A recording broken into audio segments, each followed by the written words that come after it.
Broadcast live January 22nd, 2020. We've got all kinds of rumors. We're going to do a rumor wrap-up. Not everything.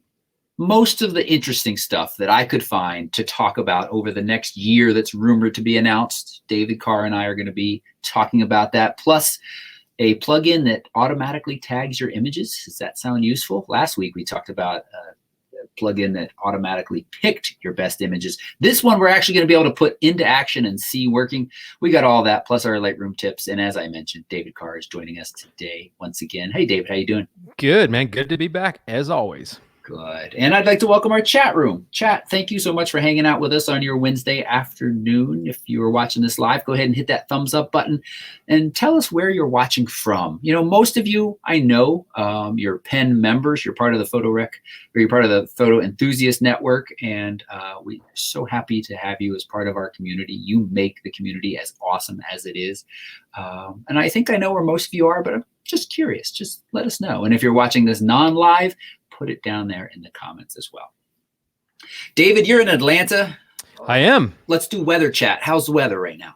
It's been really cold, man. Like, you know, we don't get, well, we do get some cold What's weather. really cold? What's really cold? Well, it was 19 this morning when I went outside. Ooh, that is chilly. That's okay. Cold for Atlanta. Okay. I was all ready to just totally be like, oh, you sissy. But yeah, that's cold. Well, the thing is, people start freaking out when it's like 40 degrees here. So that's the problem. So when it's 19, they're just like, it's as if Armageddon is upon us, you know, or it's the end of the world. So yeah. That's cold. We got down to like 4 a few years ago one time. Whoa. Just a freak, cold spell came through. So yeah, that's very cold. Very cold. Just to give you an update here in Seattle, surprise, surprise, it's raining. I try not to perpetuate that kind of feeling that it always rains in Seattle, but in the wintertime, it can be quite rainy. We have been having a streak of snow or rain every single day so far in January. So what are we at? January 22nd. It has snowed or rained every single day of this month so far. Really? Okay. Yeah. Wow. Yeah, and there's no accumulation here. We had a dusting. It's been pretty much rain, but that's usually what we get is the dusting. But 2 years ago we got like 7 inches of snow in December, like before Christmas. So we have weird weather because it'll get to 105 degrees in the summer. So with 105% humidity. Yeah, I mean we're basically just swimming through the summer. Yeah. Well, we probably won't talk too much about it because I mention it every time. I'm just excited about my Thailand trip, but it looks like temperatures will be like mid-90s with 90% humidity. So that'll be interesting. We're going to go from the Yellowstone workshop and a week later, actually it's a little bit more time than that, going to go to Thailand. So, that's going to be a shock. I'm not complaining. Certainly not complaining. Yeah, I get to go on a vacation, but it will be a little shocking. Yeah. You're not going to be there the whole time going like, I'm just so glad it's so hot because it was cold in Yellowstone last week. Very quickly, you'll be like, it's just hot. So that's true. Yeah. All right. Well, let's get to the show. We got the chit chat out of the way, but from time to time, every once in a while, somebody writes and says, hey, can you put up a table of contents for this show? Or can you not do the chit chat? And it's just not that kind of show. So I'm just going to warn you right up front. We're going to talk mostly about photography. We've got some great articles to discuss. We've got all those rumors I've mentioned. We're going to be working with your photos in Lightroom, giving you tips and tricks. But mixed in will be a little chit chat, maybe about the weather, maybe about tea and Boba Fett's head, all kinds of things. It's your show, man. It's our show, David. It's our show. I appreciate it. I get some ownership in it. Community show as well. That's true. Yeah. So if you have a question, Roy has said this, but if you have a question you would like us to answer, put it in the chat. Roy will be collecting it. Thank you for doing that, Roy. And we'll be getting to those at the end of the show. Every once in a while, though, a question catches my eye as we're talking, very pertinent to whatever the conversation is. And of course, we'll answer it right then and there. The show notes, the articles that we're going to be talking about, the links to learn more about that stuff, that's linked right down below this video, along with a link to David Carr's Instagram and your podcast, David, which we talked about a little last week. I think you've recorded. Have you recorded another episode since we talked? I have. Yeah, the one released a few days ago. Awesome. It's getting better. It's getting better each time. So good. Well, you'd expect this show to be perfect, right? I posted on Instagram one of my early photos from a 2013 review video, which is also the spot that I did the mishmashes. Yeah. So you would think, having literally 7 years of mishmashes under my belt, that they would be absolutely perfect. It's an art. I mean, it's not even just an art. It takes a lot of, I don't know what it takes. Some people just are really, really good at like making it flow. And I think you do a great job. So, well, thanks. I feel like I stumble over my words half the time. I'm like, what is this? Do I not know how to speak? And then I get on the show and who knows what I'm saying. That's all right. So forgiving crowd. And I teased this on the last episode. We'll talk a little bit more about this. Really right stuff, but this is not really right stuff. So I'll talk about why I wanted to do that. Also, we have the Sigma 24-70 f2.8 for Sony in-house for testing. I noticed that it's got a focus hold button on here. This is the first third-party lens that I know of that has done that. Chat, correct me if I'm wrong, but that's nice that they are offering that feature as well. And then sitting down next to me, I've got a very big box with something in it that I hope to remember to show a little bit later on that I'm excited about as well. So stay tuned. Exciting. Yeah. Just another quick reminder, if you're not a Penn member, if you're watching this and you're not a Penn member, the easiest way to find out more about the fantastic educational offerings at Penn and the wonderful community that I already spoke highly of, you can go to photorec.tv/Penn and find out more. That will take you to the Groupon link, which is a ridiculously good deal for access, 6 or 12-month membership access. There's no strings, there's no gotchas. It's just a really good educational site that I'm happy to be part of. So check that out. And I got a note last night that Squarespace is released 7.1 of their platform system. I love how things just update, there's just new updates to stuff. I also love how it didn't break anything. I don't mean to bash WordPress, but I used to run my site on WordPress, so I spent a lot of time. It's incredibly customizable. It works so very well, and it can be incredibly low budget if you want. But it felt like every time it updated, I was then fixing stuff because it broke this system or this plugin, or I had to wait for a plugin update. And so it's just really nice that I don't do that on Squarespace anymore. If you want to try out Squarespace, you can. They have a free 14-day trial, no credit card required. So again, no gotchas there. You just, put in your name and you get to sign in and start building a website, see if it's for you. If you forget about it, you're not going to get charged. And you can save 10% off when you do purchase by going to squarespace.com/photorechtv. So I got all that out of the way. Deal of the day. Good. From time to time, I like to mention a deal of the day. There's a lot of good deals out there. One that was really good yesterday. I don't know why I'm telling you about a deal yesterday, but it was the Sigma 20mm f1.4 for $699. That focal length is becoming very close to my absolute favorite for astro and star stuff. It's not quite as wide as the 14 and 15 and 18, and I like that a little more. Little less distortion on the edges, and having that really fast f1.4, it just balances out to be a really nice astrophotography lens, and it was on sale yesterday for $699. The only downside, and this is what's true of a lot of these Sigma nice fast lenses, is they're not the lightest. It's a bit of a brick. So, is it metal? I mean, is it mostly plastic? Or it is mostly metal construction. But all of those Art Series lenses are pretty nice. I thought so. That's nice. So, but today's deal of the day is the Mavic Pro 2 is still on discount, or back on discount. There was some Black Friday deals and some pre-holiday deals, and then it went away for a while, and now it's back. It's sitting at about $1,400 for the Mavic Pro 2. That's the drone I've used most of the time around the world and been incredibly happy with. Rumors of the Mavic 3, we'll talk about that when we get to our rumor section, but it certainly won't release at $1,400, I can tell you that. And we talked briefly about things that you might have missed if you're a Penn member, or if you're not a Penn member, things to entice you to become a Penn member. I wrote an article about long-term photo storage and organization. I was realizing, David, you and I had talked back in November about finding your favorite pictures from the last decade. Yes.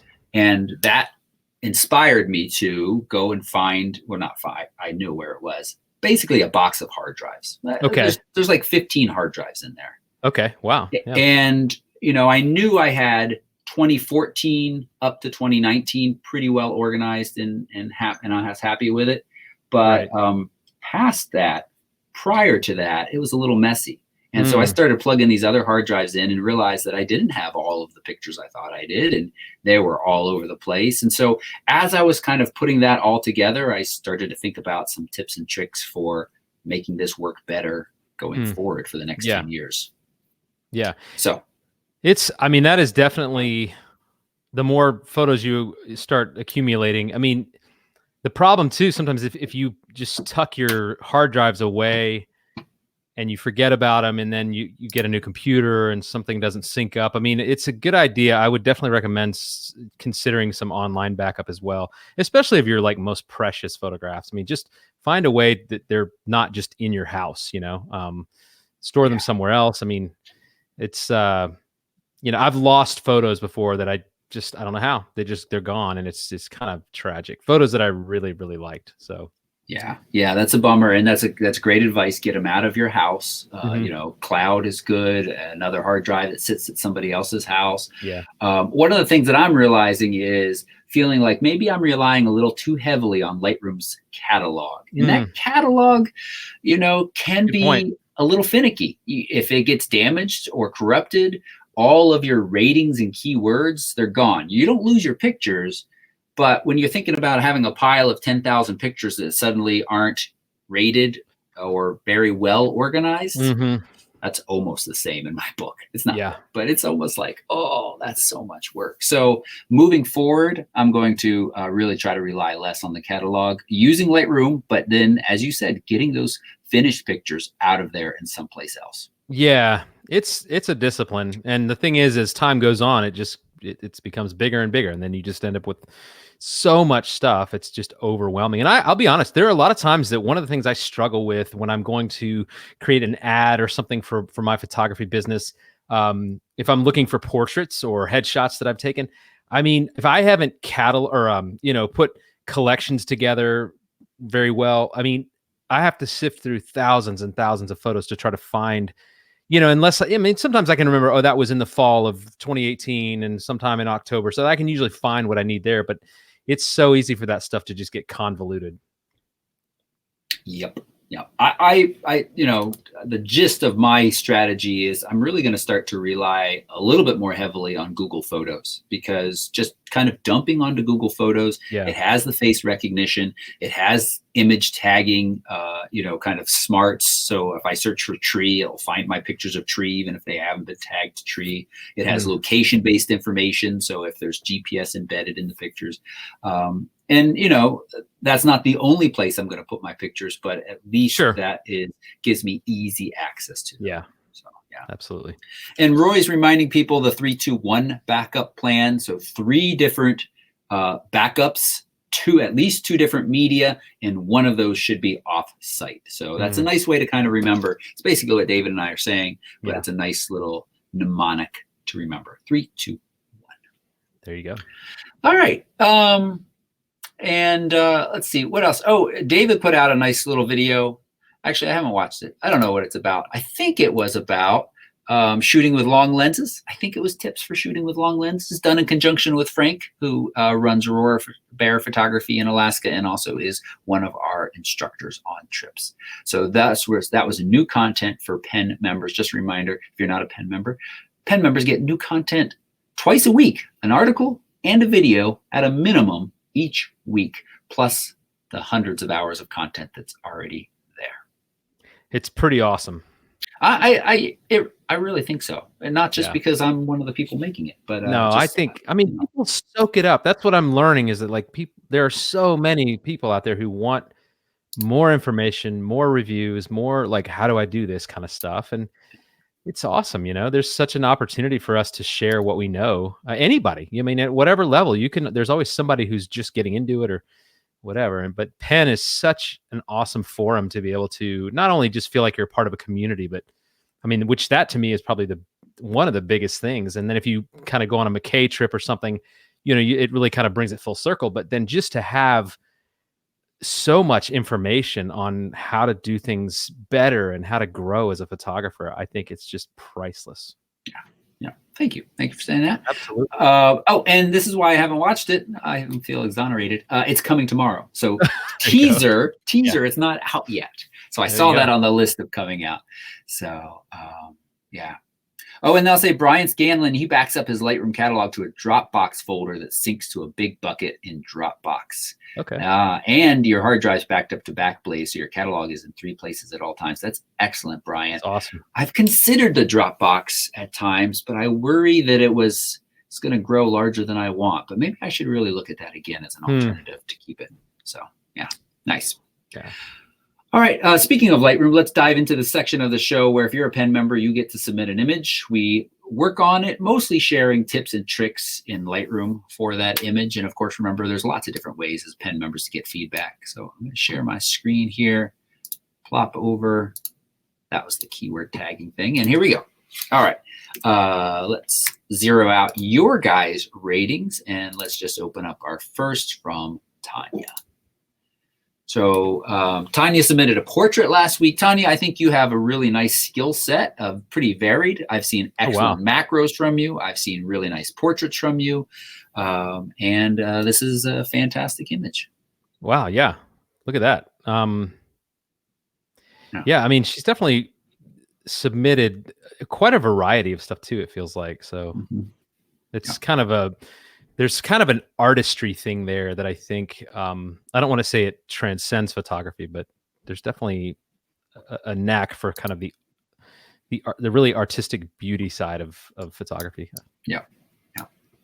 I'm just going to bring up the crop tool because I think you've done a really nice job here, Tanya, illustrating using that rule of thirds. You've got your ladybug up here on this intersecting line. Sometimes we can call these PowerPoints, and just nicely and thoughtfully composed. Maybe we could come in a little bit, but I don't think so. The only other thing the only thing that I really see to talk about a little bit in this image as teaching is maybe a bit more of noise reduction. Because I see we definitely have some nice noise in the out of focus areas. It doesn't really distract, and our subject is pretty much noise free. So again, it's not really distracting. But since this is so soft already, I thought we could soften it a little bit more with noise reduction and not really suffer anything for it. So yeah, David, I see you guys. I think that's a good point there. I mean, sometimes noise is it almost serves the picture if it's in a soft area, but yeah, I mean, it wouldn't hurt to just kind of bump that back a little. The only other thing I would say, obviously the back of a ladybug bug is shiny, is glossy, so you're seeing a good reflection there. But I wonder if there's a way to pull that highlight back a little, or even if you were to take in Photoshop, take some of the orange or the color of the shell or the wings, I should say, and like paint it in just to mute down that highlight a little bit. I feel like that might.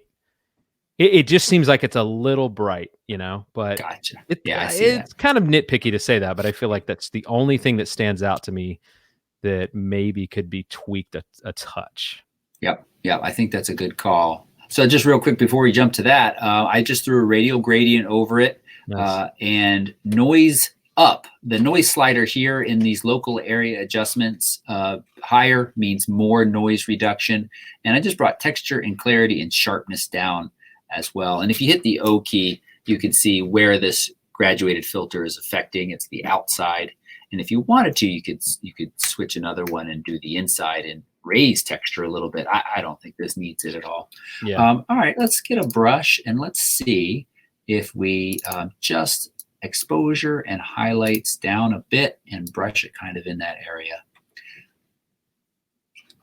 And one of the things that I'm seeing is that it is a little bright, and I think it's just blown out a little bit through that.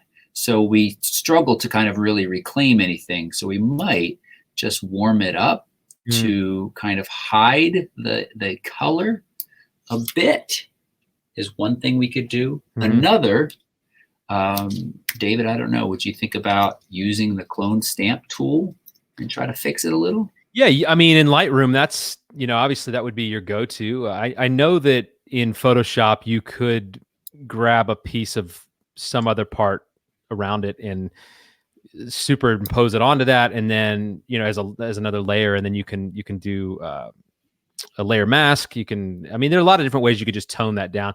It's not a huge distraction. I just felt like it might need a little less of that reflection.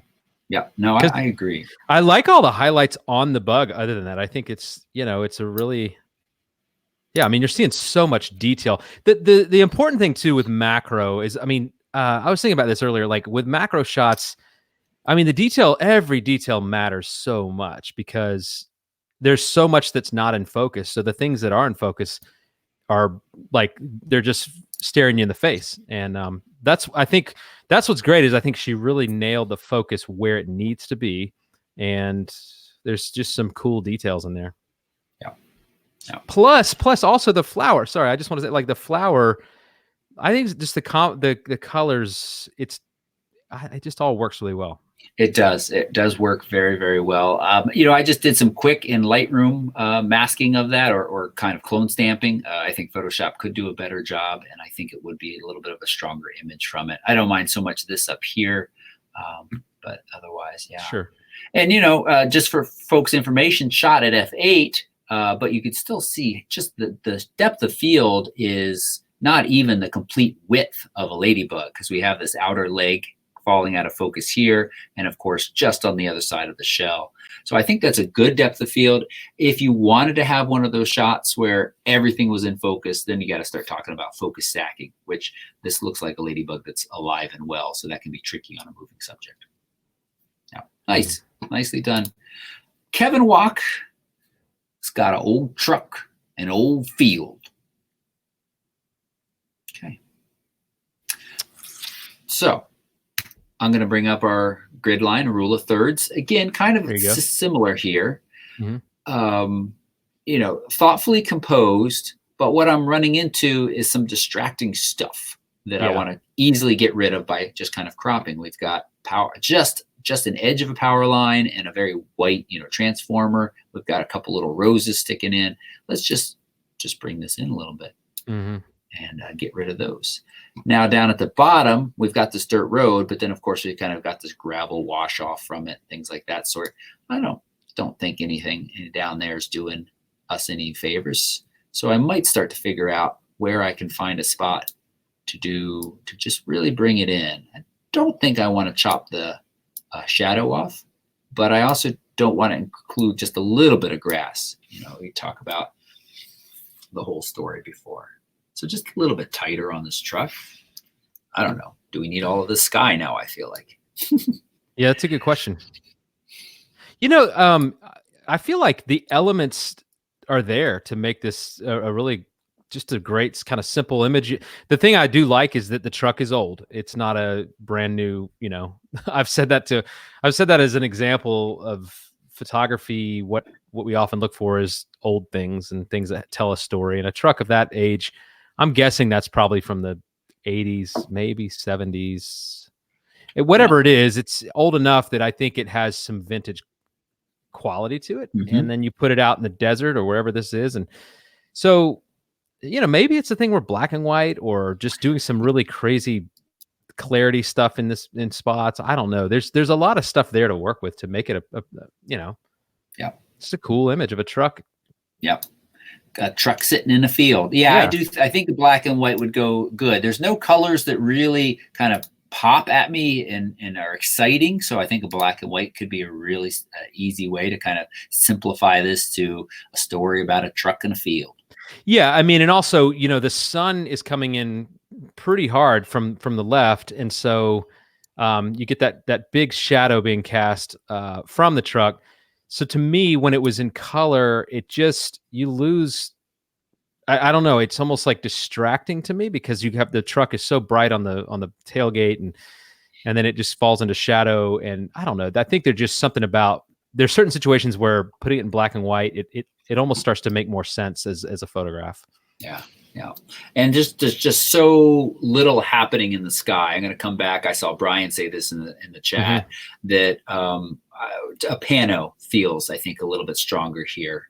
This kind of wide crop. I cropped it to whatever I want, but let's see what a 16:9 looks like. Something like that. So then let's bring it back somewhere around there. The grass isn't as distracting now either because it's the same color basically as the gravel. Yeah. Yeah. Yeah. Nice. All right. Definitely. Kevin was on our New England trip, who also reported in. He's watching from Connecticut, where it was a balmy 6 degrees this morning. So, Kevin, hope you're staying warm there. And this is just one of those, kind of classic fall scenes along a beautiful New England river. Rocks, stones, turning yellow leaves. It's pretty nice. Yeah. He submitted a JPEG. I'm just curious real quick what Lightroom suggests if we hit the auto button. Oh. All right. A little brighter, a little more contrast, brought the highlights down, shadows up a bit. It opens this up here on the left, and now we start to notice that there's a bit of color over here as well. And a little vibrance. And then I almost always add a little texture and a little clarity to almost every image. Yeah, especially when you've got like nature, rocks, water, things like the texture and clarity really can kind of bring out. You got to be careful with those sliders, folks, but just, don't get too crazy with it. But, just kind of go back and forth a little bit on those sliders and see what it's doing. I like that crop. Yeah, I was just playing with it because we have these rocks sitting down here, and then this water is just kind of a big space. Without too much happening. So I was thinking about taking that out and looking here. And then I also wonder about getting a graduated filter up from the bottom. Nice. And let's just warm it up a bit to just kind of emphasize that reflection and those warm tones that we're already getting from the trees. Let's just get those in the water as well. Let's see for a second, though, if we went really cool blue. No. And one of the things, so you could go this way, and then you could say, well, I feel like the rocks are too warm. You can get your brush, get your eraser, and then, it's work, but you come in here and you brush it off the rocks. And it's up to you how much time you spend doing that. But then that brings the rocks back to a little bit of a normal realm. That's good. I will say, when you're shooting outside in kind of broad daylight, your camera's white balance is struggling between shadow and the bright sunlight. It wants to do a different thing for one than it does the other. And so sometimes you do want to compensate on one end. If the sky and the trees and all that are kind of looking the way you want, really take a good look at the water, because sometimes it'll be too blue or it just won't look natural in context with everything else. So I like what you did. I think that's a very good suggestion. Thanks. Yeah. It just looks better to me. Yeah. Anything else? I mean, if I would say this, like, if you're shooting this scene again or something like it, if there's a way to, I don't know where you were standing and if it was even possible, the trees on the left, kind of those branches coming in, they're not bad, but I feel like there's not enough context of where they're coming from. And so they might be a hair distracting. Then again, I don't know. That's very subjective. I don't know what you think about that, Toby. Yeah, I agree. We have just a little bit of, and it's different. We can see some pines, but right here in our face, we have these longer branches sticking out. So if we could move a little bit further forward, would be great, or to get lower. Yeah, exactly. Might be an option as well. Yeah, just think about that stuff when you're looking through your viewfinder, folks. Just look at those edges, those corners, and just see if there's anything coming in that's a little bit like there's not enough of it to really tell the story, or if it's kind of pulling your eye away from the main subject. This is stuff to think about. Yeah.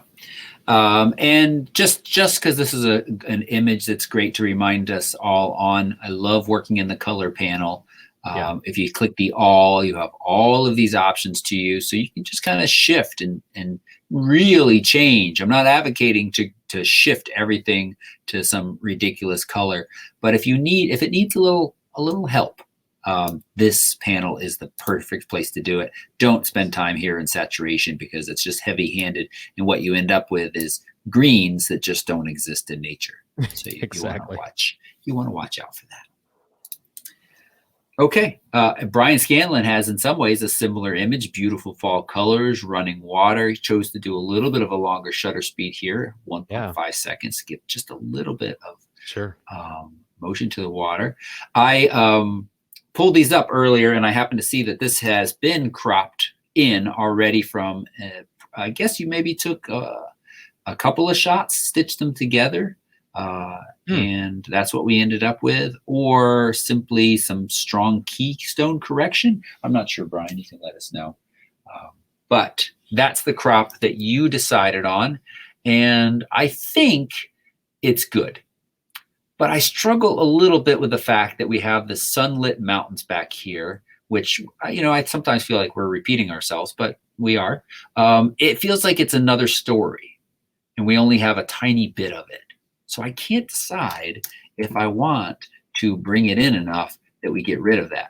But as soon as we do that, then we're chopping this tree right here, which, you know, it would be terrible if we were chopping it right there. I would definitely not. Down here, that can be more of a conscious decision. Another option might be to split the difference a little bit and then content aware fill that. And then, I don't know, I'm just going to come out to this corner a little bit more, just to have a little bit more of this water coming right to the corner here. But I could be convinced otherwise, that that was a good idea or a bad idea.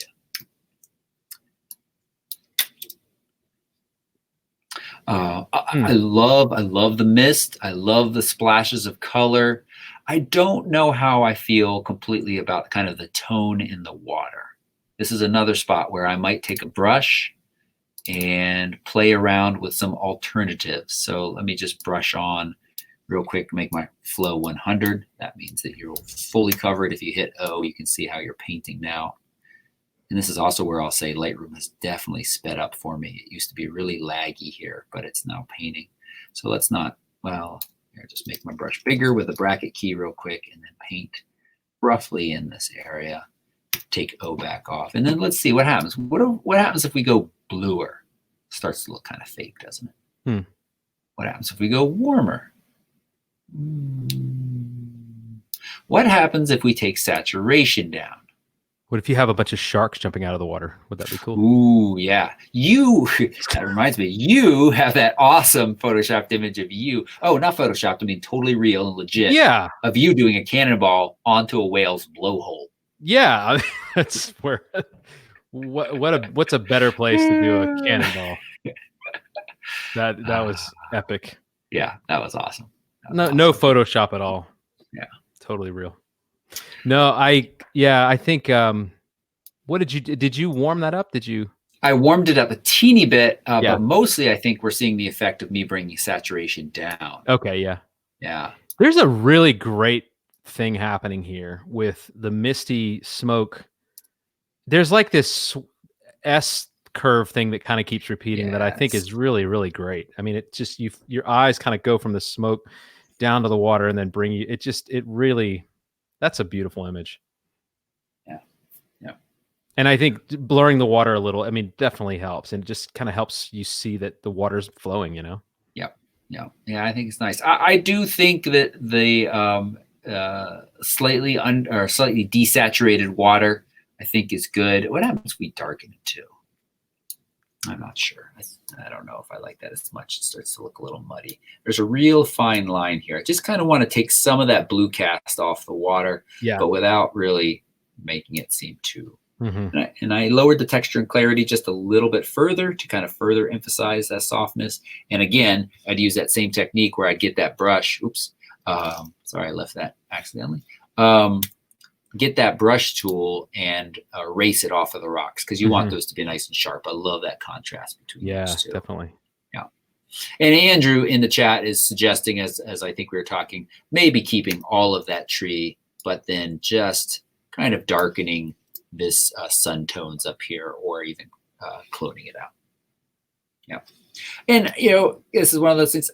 You do have just the corner of this river. I don't love that it's cut off, but then when we do include it, I notice that we get a guardrail now. We of course would have to fill in this space. Yeah, and that's true. It's just not quite as exciting. So I think we're going to let you keep that corner cropped just a bit.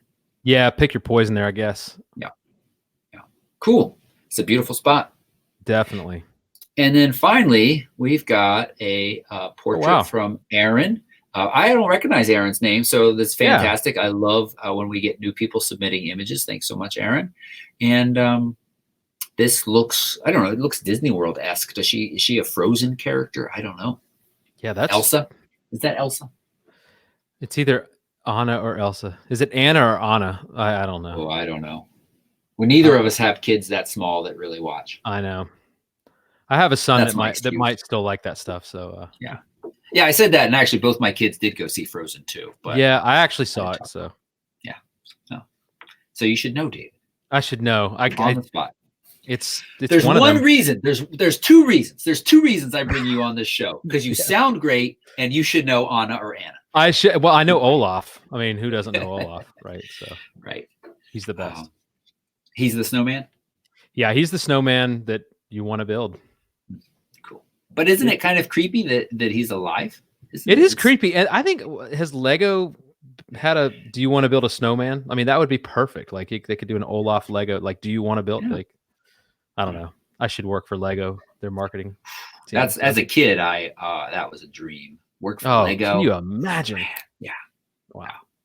I bet their fingers get sore though. Ooh, yeah. They must, and their feet. If they're if you have young kids with Legos and you walk barefoot. Yes.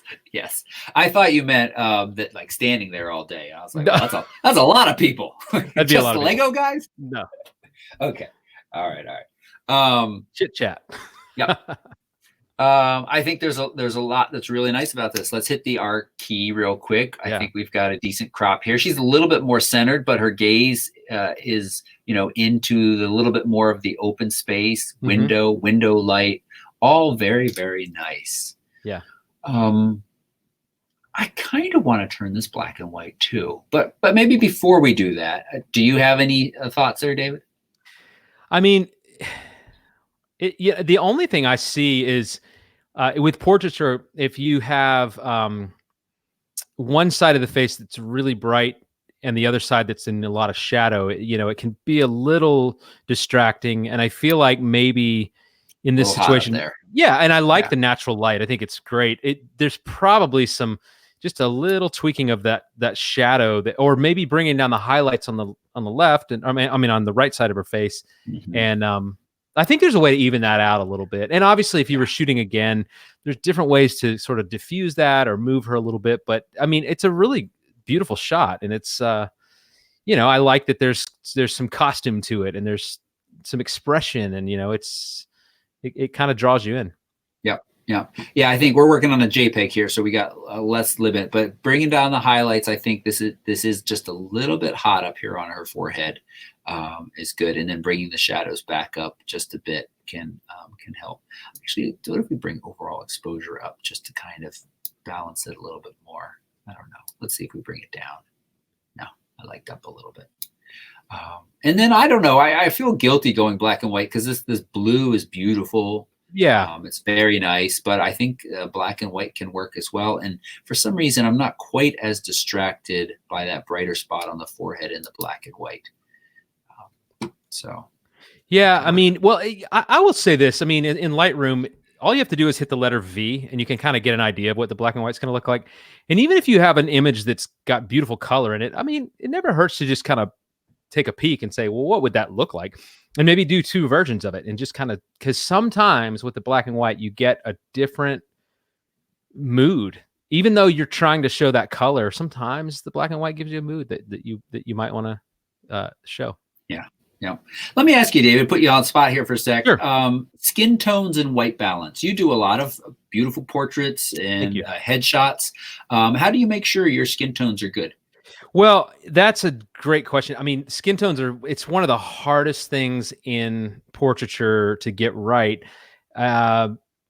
white balance can be a little tricky. I use strobes, strobe lighting, and my strobes, even though they're great strobes, they don't always put out the exact same hue of light. I mean, it varies a little. So I have to go in and I really just have to make sure I'm not oversaturating the skin. A lot of times I end up pulling in those color sliders. I'll end up pulling orange back a little.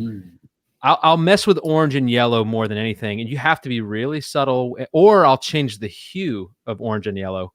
But I end up doing that a lot just to kind of fine tune that. And also sometimes I'll take it, I will go Google, like great portraiture from some of my favorite photographers who, just produce stellar images, and kind of compare and say like, well, how does this look next to that? Because you can get caught up in the minutia of what you're doing.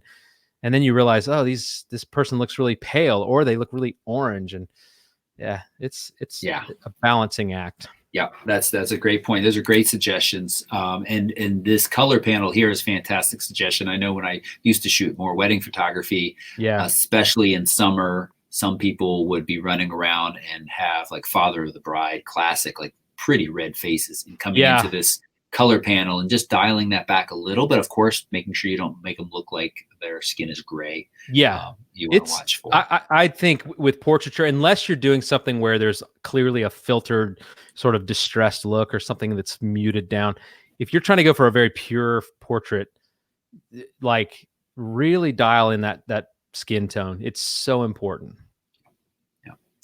Cool. All right. Well, thank you so much to those who submitted. We're going to stay in Lightroom for a second, because since we're here, I want to show that plugin that I teased at the beginning of the show. One of the ways to kind of stay on top of your photo organization is to assign keywords. Describe the contents of the image. Those can be pretty time consuming though. He said, let me jump over to my winter Yosemite pictures real quick.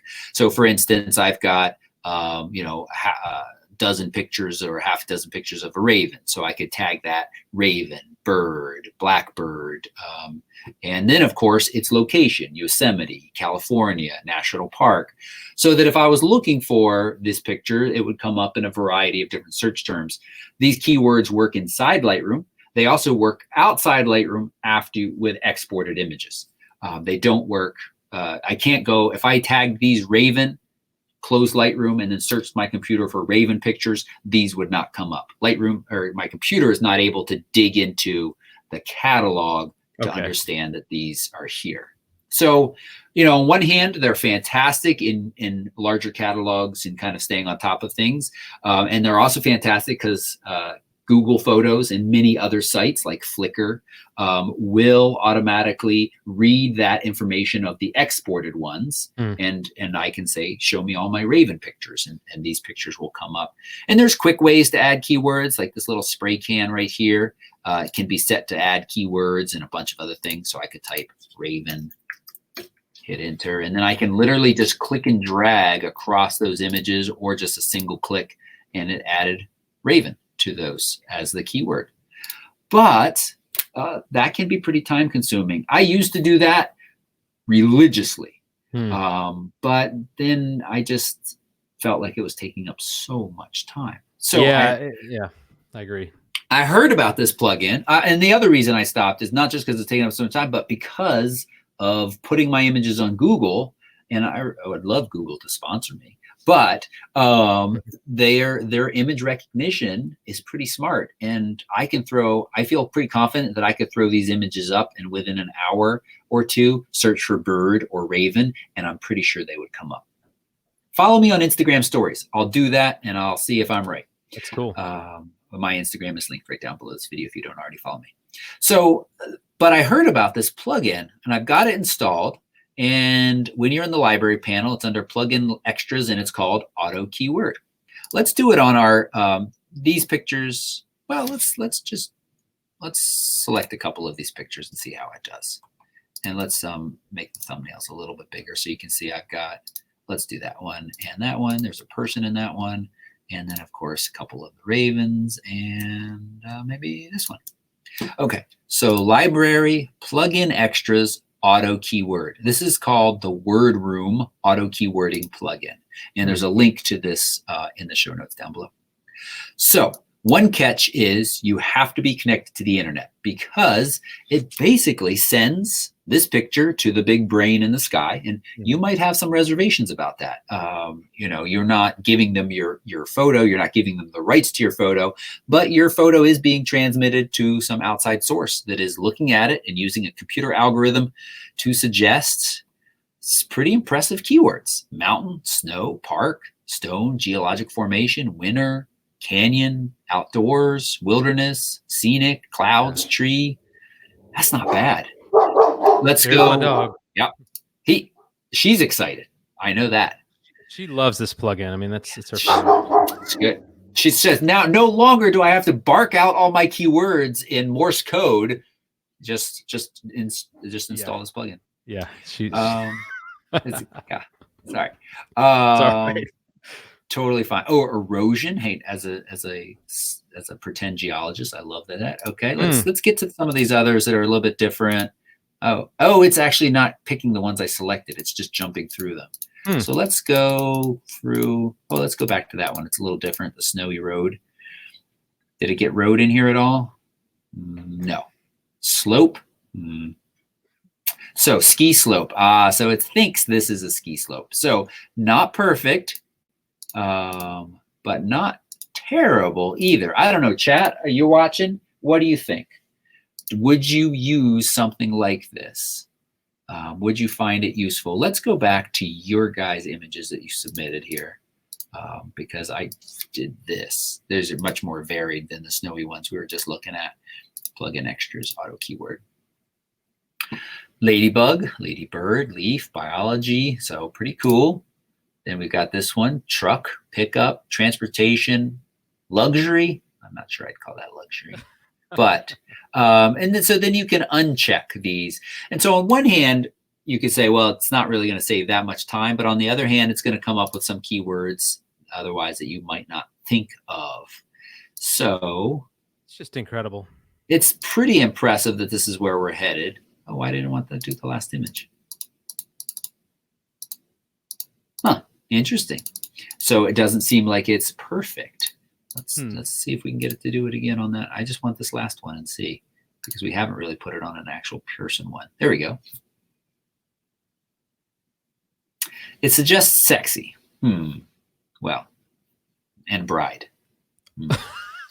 Okay. And sensuality and sensual. No offense. I think this is a very nice portrait, but I don't get those vibes. But that aside, I think there is some value here. I think it's interesting. You can see I'm currently limited to 74 images. If you want more, it looks like it's free. You sign up for this. It's called the Hacker Plan, for an API that allows you to do 2,000 images a month. Okay. And then if you wanted to do more, 70,000 requests or 12,000 requests a month, $14 a month. So, and I don't know what these other tagging, cropping, categorization, and color options offer you. That's interesting. Yeah. So we might come back and talk about that at some point. But I don't know. What do people think? Is that interesting to them? Are they excited about auto keywording of their images? How do you stay on top of kind of your organization now? Those are questions I'd love to hear from you all. And yeah, I don't know. Yeah, I would definitely be interested to know, like, percentage wise, how many people are, organized with their photo. I mean, I think a lot of people will say they're not organized. There's kind of this default that I think human beings go to, that most people are kind of within a range. And I just like, I think I'm with you, Toby. Like, I used to be a little more religious about categorizing my photos and really organizing them. But, then all it takes is like one wedding where I've shot 3,000 photos and I spend so much time editing it. I'm just like, I don't even want to think about my catalog. And then I go do a trip and then there's another 3,000. It starts accumulating so fast that it's kind of hard to keep up with it all. It really does. My goal, I keep meaning to have a show where we really talk about goals. But a couple of my goals in 2020 is to stay. I feel like 2019, I was pretty much on top of the catalog, but there were a couple of trips that kind of got away from me and aren't as organized. I want all of my pictures to have some geolocation data. It doesn't have to be precise, but at least like the state or the country that they were taken in, because that's a really easy and nice way to search for pictures as I travel more. And more. I want all of the good pictures in each trip to be out into Google Photos, just a few weeks after the trip. Yeah, that's good. Because then at the end of the year, everything you've done is there in Google Photos and you can easily search for it. I don't like having to go back and be tied to Lightroom for this. I still do prefer Lightroom as the kind of easiest organization and editor tool together, but I still don't necessarily want to be tied to it. Yeah. So, yeah. All right. A couple other quick news articles, and then we're going to hit lots of rumors. And so this Movie Insider, again, show notes are linked right down below this video. Movie Insider has how 1917 was shot. So this is that war movie about World War I.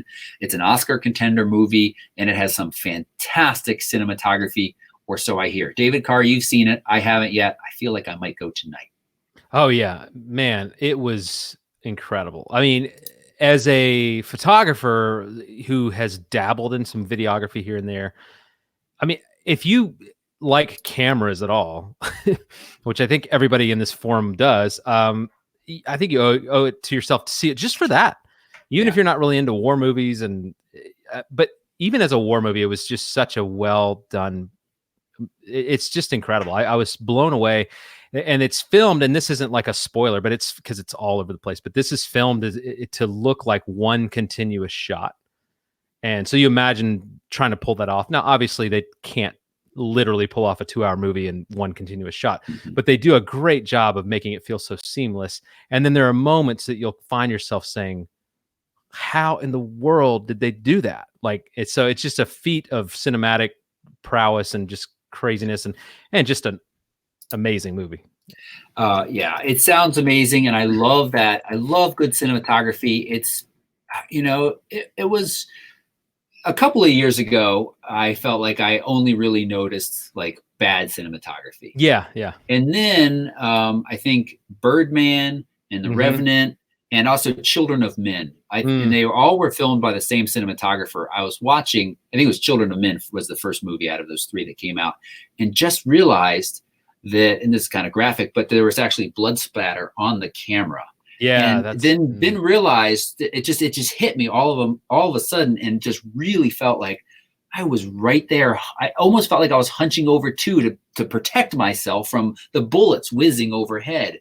And it just had this feel to it. I'm actually going to IMDb and looking up 1917. Is it the same cinematographer? I don't know. That is.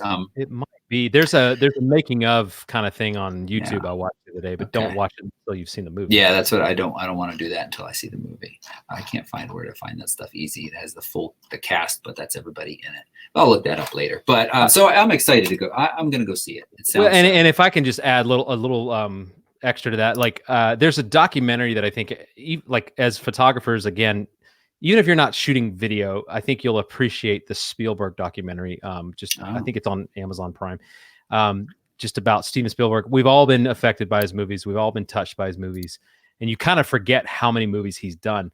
But when you go back and watch this documentary, it's fantastic. And just seeing cinematography and like the way they shot, Schindler's List, and all the movies, it made me want to be a better photographer. And I've watched it like 3 times, and every time it makes me want to think as a photographer in those terms of like excellence and getting the shot and just digging in the trenches to get it, Cool. And that might be a little dramatic, but it's definitely worth watching. Yeah. It puts those thoughts into your head. And so when you're out there, you start to put into practice things that you remember. It feels reinforced. Yeah. You're not just standing there just at eye level like this. You're thinking like, there's a moment here and I want to get it. And in the way that this cinematographer got it, Cool.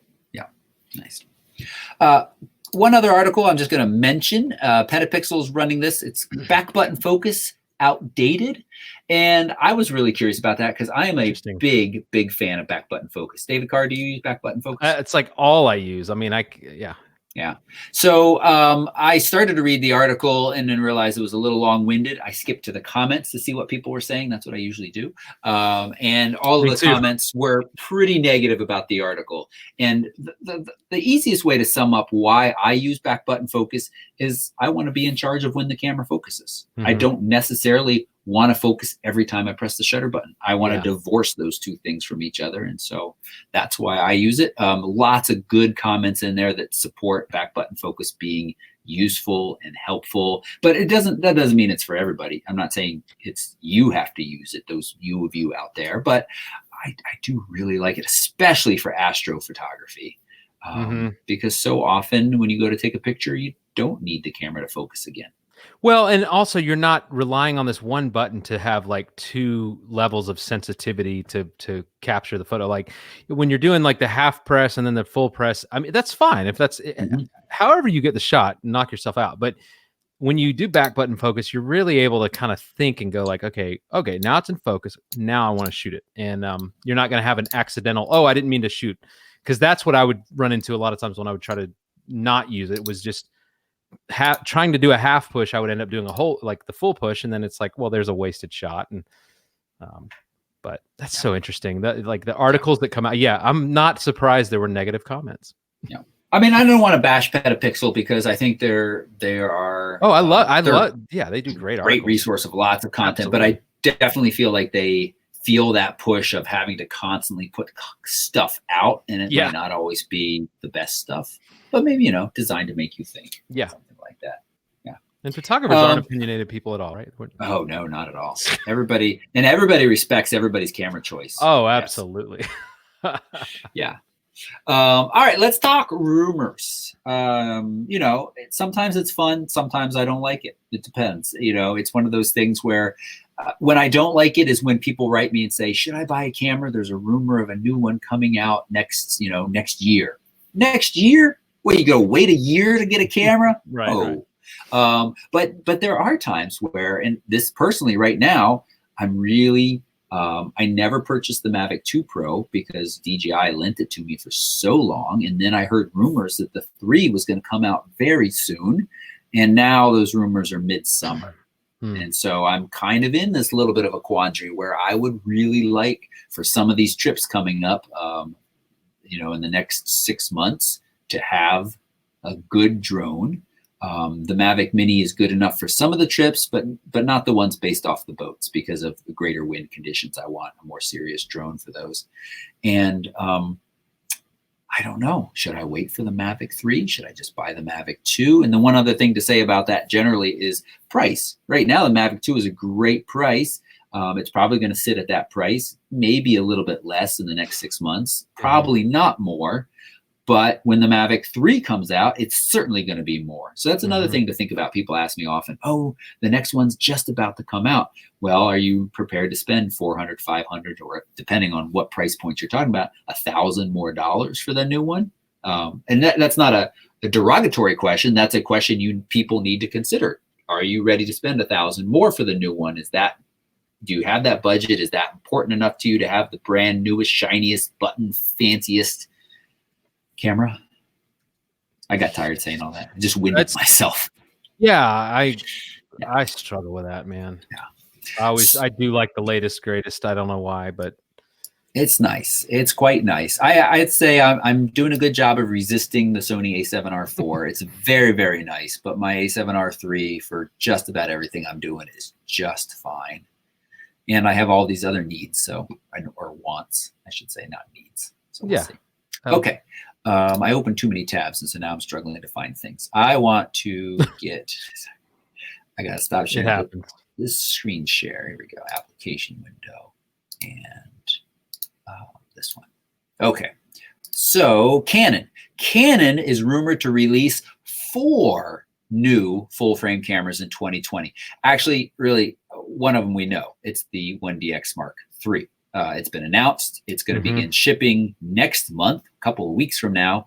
And Canon Rumors says you should pre-order 2 of them. But then we have these rumors of an EOS RS. This is a good chance that this will be announced in February ahead of CP Plus. CP Plus is the big camera show in Japan, I think, and late February. So that's an option. And the RS, the thinking there is a very high megapixel, maybe 75 megapixels, maybe a little bit more of a pro style body.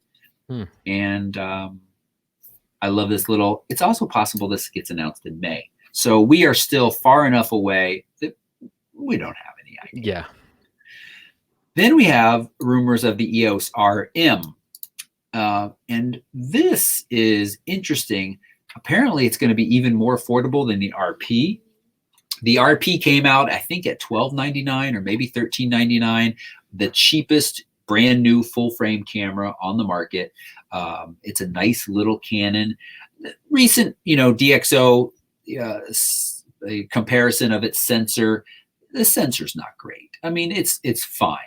It's fine enough, but it's not, doesn't have a ton of dynamic range when you compare it to other current sensors on the market. But then again, you have this really friendly Canon user interface. You have a completely flip articulating screen, and it's tiny for a full frame camera. So, but at its current price, what is it's now selling for $999? They're somehow going to come out with a full frame that's less than that. And then, what's interesting is right now, Canon does not have many affordable RF lenses. They are those things are pricey, man. Yeah. They're beautiful lenses, but they are very, very pricey. So it's interesting that they have this kind of they're going for this market where they have these very affordable full frame mirrorless cameras, but they don't have too many lenses to put on them unless you're talking about getting their adapter and then throwing on all of your old EOS glass. So maybe this is designed to get all of those people with Rebels laying around their house to upgrade, but Rebels are crop sensor. So that doesn't really help because you're not going to be able to use those on full frame. And then maybe a third body at some point this year for a total of 4. Maybe an EOS 5D Mark IV equivalent body. But they think they'll see a direct DSLR replacement for the 5D Mark IV. I mean, the Nikon D850 and the 750 and the 5D Mark IV, I mean, those are just staples of wedding photographers around the world. So I don't think they're ready to force those people to go to mirrorless yet. I do think we'll still see a DSLR version of a 5D Mark V. Yeah, I would think so. Olympus should be out with the EM1 Mark III, which I reviewed this camera. This was the camera that I actually reviewed 2 years ago. And in the title of the video was, will I switch to micro four thirds, or something like, am I switching to micro four thirds? Because it is a great little camera, super robust, weatherproof. It's tiny. It has great focusing capabilities, huge lens selection, amazing stabilization in body and combined with a lens, and you can handhold shots for a couple of seconds. It's impressive. So we're rumored to get the Mark III version. The reason I didn't go with it ultimately is that smaller sensor and lower light. It's just enough difference in ISO capabilities between that and something full frame that for now I'm still happy enough to carry around my heavier gear for the most part. But it's close. That's an interesting thing we find ourselves facing as photographers. Is, I mean, do you want a lot of amazing features and assets to the camera, like it's more waterproof, or I mean, ultimately, you're presenting images, and you want those to be the best they can be. And I mean, obviously, there's budgets. Everybody has a different amount that they're able to afford on a camera and lenses, but I think, I mean, we can get so caught up in the gear that we're like, look what it does this, it does that. But if at the end of the day, the image is not fully what we really want it to be, if we're shooting a lot of stuff that is low light, it's pretty important that you have a camera that can handle that. And you might be giving up some of the niceness of some of the features, but those features don't mean anything if at the end of the day, you don't get really the results you want. Yeah. So yeah, it's always a toss up. It is. It's always a toss up. But then, you know, the GH5 and GH4 are cameras I own with micro four thirds sensors, and Yeah, I've got some lovely photos from of course. Yeah, it's such an interest. Yeah, I mean, yeah. my It sorry, my D90 Nikon. I had a D90, the Nikon. You know, it was like more than 10 years ago that thing came out, and I have some images that I took with that look fantastic. And it was a crop sensor. You know, it's older technology, but so. Yeah. And what I wonder is, I look back over my favorite photos from the last 2 years.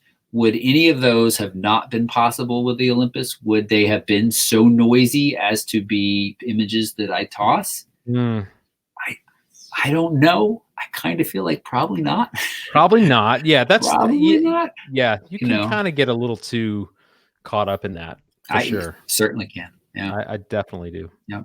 It will be about $2,000, which is what the EM1 Mark II was. This is going to have some improved image stabilization, which is crazy to think about, and better autofocus system as well. And it's got the 60 megapixel kind of combined super shot that you're going to be able to do handheld. If you put it on a tripod, you're going to be able to do 100 megapixels. And it does that in camera, which is nice, better than the Sony, which you have to do after the fact, which makes me never do it. Fuji, 2 cameras. I can't remember the total number of cameras that we're hearing about from Fuji, but 2. One is the Xt-200. And I bring this up because look what we got. And as far as I know, this is the first time Fuji's going to do a fully articulating, flippy, outy, front-facing screen if you want. And that means, so I don't have a lot to say about this camera other than this is kind of a budget-friendly camera from Fuji. I think it competes pretty nicely with the Sony a6000 series. In a lot of ways, I like it better because you do have you know, a little bit more dial and manual friendliness than you do on the a6000 series with this camera. But I bring this up mostly to say, if this camera goes to a flippy, touchy, outy, articulating screen. Oh, did I not have that one open? The Xt-4, which is supposed to be coming very, very soon, could also. And that's exciting. So big rumors about the Fuji Xt-4 really kind of any day now. Mid-February, we should hopefully hear something. I think there's been enough information that sounds pretty likely, a little bit more so than this camera could be announced now or in 5 months. Better battery life, which is big because that has been, Fuji has still kind of been a little bit behind as Sony has moved to the Z battery system with their A6600 and had now fantastic battery life if you want to buy that. The Fuji Xt-3 and Xt-2 battery life, it's not bad, but it's certainly not great. And if they went to a bigger battery, they have a fully articulating screen and in-body image stabilization. Those 3 pieces right there make what is, in my opinion, already a fantastic camera with the Xt-3 all that more impressive. So, yeah. And maybe a slight bump in megapixels. Brian's saying a slight bump in megapixels too. What are they saying? Because currently it's 24, I believe, or 26. I think it's 26. And I don't know where I had that link. I thought I had a link to the Xt-4. Oh yeah, I do right here. I think that's all of the kind of the wrap up about it. And just, you know, I kind of poo-pooed Micro Four Thirds for me personally a few minutes ago. Sorry, there's talking in my ear from some advertisement somewhere on here. Oh, interesting. Okay. Probably a prescription drug commercial. That's for a car, and it was loud. It stopped. Gosh. Okay, good. It's gone. So what was I saying? It totally made me lose my train. Oh, this camera really does hit a sweet spot. I think this is a fantastic camera for 90% of photographers. Yeah. APS-C, your lenses stay fairly compact and lightweight. It is awesome manual friendly use. It now has, Xt-3 has great video features. If they put IBIS in there with better battery life, this could be really, really good. Yeah, that could be great. Great lenses. One thing I think another Fuji kind of Achilles heel is maybe not as many third-party lenses as you might see from Sony or Olympus or Canon. although on the RF side of things, not really right now. So that might hold them back a bit. But otherwise, I think there's a lot to love here. And so I'm really excited to see the Xt-4 come out. Probably be a little bit more expensive if it has the IBIS in it. Also rumors that maybe it'll do 4K at 60, or was it even a little bit higher than that? So video folks can be happy. So really great all-around camera. Could be great for vloggers, serious photographers. Looks pretty nice. Then we come to Nikon, and I think I don't even have a page for Nikon because I don't think so. From my thing, I said Z8, Z9, unlikely. There might be something this year. I don't know, David. Have you heard anything? I haven't. I go to a site all the time called Nikon Rumors, and I haven't heard anything about that. I mean, their big announcement right now is their new 70-200 for the Z mount that's coming out, and the 780, the D780. And a D5 sometime before. The D6. Olympics, that's right. Yeah, the D6. I'm really anxious to see what they officially announce on that. Because I owned the D5 for a long time and absolutely loved it, but it just, once I got into the mirrorless, I just kind of started gravitating to that more. So no updates other than we know the D6 will be here sometime in 2020. It's going to be an absolute, beast of a camera. Probably come in at about 6,500. Yeah, I mean, that's what the D5 was. It's their flagship. I mean, it does everything. It doesn't have massive, resolution, but I mean, I want to say this. Like, I was looking around my house the other day at all the shots that I took with my D5. Most of the ones I have hanging on my wall happen to be shot with my D5. And I was just like, I have never looked at these and thought, oh, that's not enough resolution. Like, I just don't even, I just look at them and go, oh, I'm really proud of that photo. I really love that photo. And so it was kind of a eye-opening thing for me to realize that we all know that, like, the resolution is like, we can make a mountain out of a molehill with that. And I'm not saying it doesn't matter. And I'm not saying don't get a high resolution camera, because when I go look at my D850 files that are super high resolution, I love those files. I mean, they're fantastic. But it's funny because it's not like they're twice as good as my D5 files, which is a 21 megapixel. It's not, in today's terms, not a huge sensor size. It's not like you get twice as much wow factor. It's just you get a little more croppability, and it's sharper, but you don't normally really see that sharpness in the day-to-day.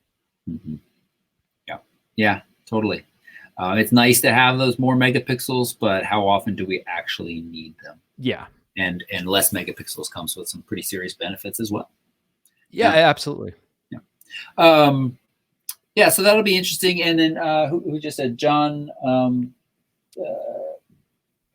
Brian, did you retract it? Rumors about the D880. Somebody, I saw that in the chat for a moment. I'd be really surprised if this year 880. The 850 is just a very strong, excellent DSLR. I don't think it's been out for more than 3 years. Yeah, it's been 2.5 years. It came out like fall of 17, I think. Yeah.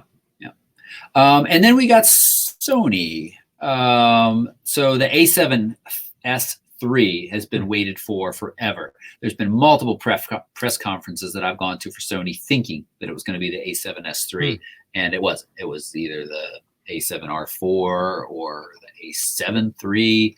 So it is coming. Will it come this year? We still don't know. I think one of the things that I keep hearing is that as the competitors really bump up what they offer, Panasonic has some fantastic options with that full frame now as well. And we've got, what else was I going to say? Well, Nikon with the Z6 and Z7, their video recording features are fantastic as well. I feel like Sony has to keep going back to the drawing board to some degree to kind of release something truly as revolutionary as the original A7S was. So they're saying definitely at least 4K at 60 frames. I would say it needs to be that 10-bit 422, and some features will go beyond the expectations. And of course, more battery power, increased AF accuracy. It's almost definitely going to be using that new A7R4 style of cameras, also that we saw with the A9 Mark II. And, you know, there's a reliable source who apparently saw a prototype and says it's doing 4K at 120. It was much thicker. It actually had a cooling vent. One of the knocks against Sony is there has been some overheating problems in the past. So I think they would be very, very careful not to see that happen, especially in a camera that's focused on video, as the A7S is really about high sensitivity video features usually. And then I'll launch a new wide-angle, high-quality lens, suspected during the first half of 2020. Now, I feel bad we didn't talk about lenses on any of the other systems, but since I shoot Sony, I am a little bit interested. I really am curious. They have the 24, and they have wider zooms, but they don't have anything wider prime that I can think of.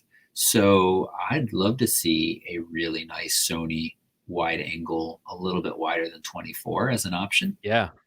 And maybe a 300 f2.8 before the Tokyo Olympics, and maybe an RX10 Mark IV. We don't have to go down all of those into the weeds. But yeah.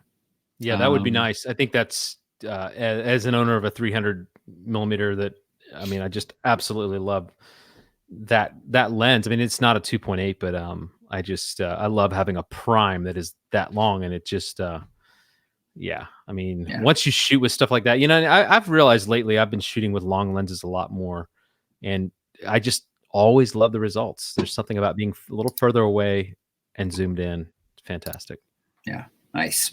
And then I didn't, you know, mention this, but the A7 IV, so a replacement to the much loved A7 III, which is currently sitting at about $1,700. We could see that sometime soon, and that has been a very strong seller for Sony. So we'll see how it does. Yeah. All right. I think that's all the rumors that I missed. Pentax. I didn't talk about Pentax, you know. And I think I mentioned this on the show last week when I was talking to Sigma last week. They said, hey, you know, are you interested in talking about, or the Sigma FP, the, you know, world's smallest full frame mirrorless? And I said, you know, I'm doing less videos these days because of travel, and just nobody's talking about that camera.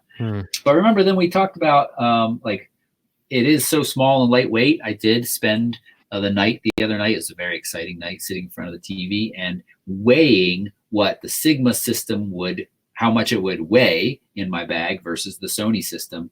And if I took the Sigma FP, the body weighs less than a pound. My Sony weighs 1.5 pounds. For the Astro lens for Sigma, I would take the 12 to 24 f2.8, or is it a 14 to 24? I think it's a 14 to 24. I mistyped that. That weighs 1.75 pounds, almost 2 pounds. Where on the Sony side of things, I would take the Tamron 17 to 28. That weighs less than a pound. And they end up in my bag also then with a nice prime lens for walk around, being within a 1/10 of a pound of each other. So it's a total toss-up. So, yeah, toss-up. Definitely. Yeah. All right. Hey, Roy, do we have any questions? Because we're to that part of the show where we can answer any questions if we have them. I didn't see any slide by. So we'll wait just a moment. I haven't seen any. Yeah, I think we're good then. I think we're done. And otherwise, we'll get to questions next week. And then David Carr will figure out after the show if you're on next week, or Steve is back from his long Hawaii hiatus. But we should say publicly, congratulations, Steve and family. Looks like from the couple of pictures he shared, they had a fantastic wedding. And it looked amazing. All is good. Yeah. Well, if it's me, if it's him, it'll still be a great show. Well, it certainly sounds better when you're on here. Okay, and you say smart things too. Well, I appreciate that. Steve just says Star Wars things. That's all. I have somebody in my ear that's telling me the stuff to say. Okay, so real quick, I have always been jealous of Steve's really right stuff ball head, mostly because of the quick release lever. And it turns out really right stuff sells the top plate, and most tripod heads, of course, the heads are removable, but the top plate is too. There's a screw right there. And so I bought this. It cost me $100, which seems a little expensive, but it's really right stuff. It feels really well made, and I love it. It's so quick to set the camera in, lock. And I also like that this is so very different from this knob. I have at times, and I've watched participants do this as well. If you have a little rubber knob here and you have a little rubber knob here, sometimes when things are happening fast or in the dark, you start to turn this thinking you're turning this knob, and then your camera falls off. I've never actually had my camera fall off, but it can be dangerous. So I really like that this is a completely different mechanism for releasing my camera. Yeah, it's nice. I have that. Well, I have the whole ball head from Really Right Stuff. I didn't realize you could buy just the plate, but it is awesome. I love being able to use that. You know, just I don't even think about it now. It's just easy. Yeah. So yeah, I really like it. So I've only used it on one trip so far, the Yosemite trip, but I was very, very happy with it. By the way, I just want to say, Toby, your photos from the Yosemite trip were unbelievable. I mean, thank you. Like just next level. So Thank it's you. not like I'm not surprised that you took great photos, but they're just really, really good. I really appreciate that. We were blessed with just amazing conditions. Yeah. And, you know, it's kind of what you thought. I was in my head. I thought, we have these freaking ridiculous conditions. I really want to get some good pictures here. So I was really as thoughtful as possible in them. And yeah, I'm happy. I was telling my mom, actually, who, you know, came on the May trip and loves Yosemite. I said, Mom, I've been 5 times now, and on that one Friday day that we shot, I got more better quality pictures, or more pictures that I love than all previous trips to Yosemite combined. Yeah. So and sometimes that's what you have to do. I mean, it's sometimes these photographers that get these unbelievable landscape shots, you know, these like world class, they've been there 25 times. Yeah. And then they finally got it, you know? Yeah.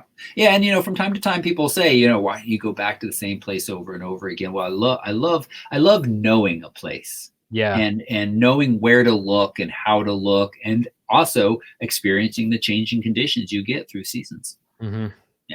Yeah. So thank you. Thank you, chat room. It's got some nice compliments there too. I appreciate that. Absolutely. I mentioned this. I haven't even put it on my camera yet. I'm going to be comparing. This is the Sigma 24-70 for Sony. I'm going to be comparing it against the Tamron.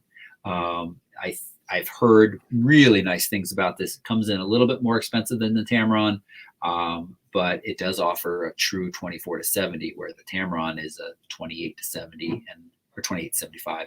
I miss that opening range a little bit sometimes. But in general, in Yosemite, having both the 17-28 and the 28-75, I was pretty happy. Yeah, that's a good combination.